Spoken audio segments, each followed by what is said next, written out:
ये कहानी हचीको नाम के एक ऐसे डॉग की है जिसकी वफादारी के किस्से आज भी सुनाए जाते हैं। हचीको को टोक्यो यूनिवर्सिटी के प्रोफेसर एजाबुरो यूनो ने पाल रखा था। इन दोनों के बीच इतनी दोस्ती थी कि वो रोज अपने ओनर को यूनिवर्सिटी के लिए स्टेशन छोड़ने और लेने तक जाता था। इतना ही नहीं, ओनर की मौत के बाद उसने अपनी पूरी लाइफ उनके इंतजार में ही बिता दी।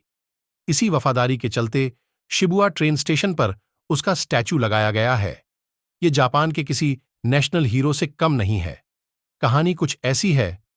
टोक्यो यूनिवर्सिटी के प्रोफेसर एजाबुरो यूनो काफी लंबे समय से जापान के अकीता डॉग की नस्ल का एक कुत्ता ढूंढ रहे थे। तभी उनके एक स्टूडेंट ने उन्हें अकीता प्रांत की ओदैत सिटी से हचीको नाम के एक डॉगी को अडॉप्ट करने की सलाह दी। एजाबुरो हचीको को घर ले आए और कुछ ही दिनों में दोनों बेस्ट फ्रेंड्स बन गए। एजाबुरो अपने डॉग को सबसे ज्यादा चाहने लगे और बेटे की तरह देखभाल करते। हचीको जब बड़ा हुआ तो वो अपने ओनर के साथ उन्हें यूनिवर्सिटी छोड़ने के लिए टोक्यो के शिबुया ट्रेन स्टेशन तक जाने लगा। वो एजाबुरो को सुबह स्टेशन छोड़ने जाता, फिर दोपहर के वक्त वो स्टेशन के बाहर उसे वापस ले जाने के लिए भी बैठा रहता था।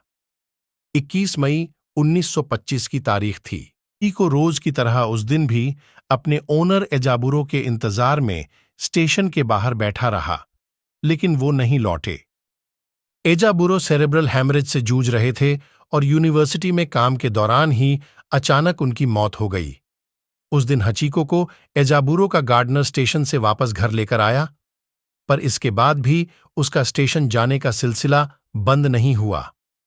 वो रोज सुबह और दोपहर में ट्रेन के टाइम पर शिबुया ट्रेन स्टेशन जाता। दोपहर में वो एजाबुरो के आने का इंतजार करता।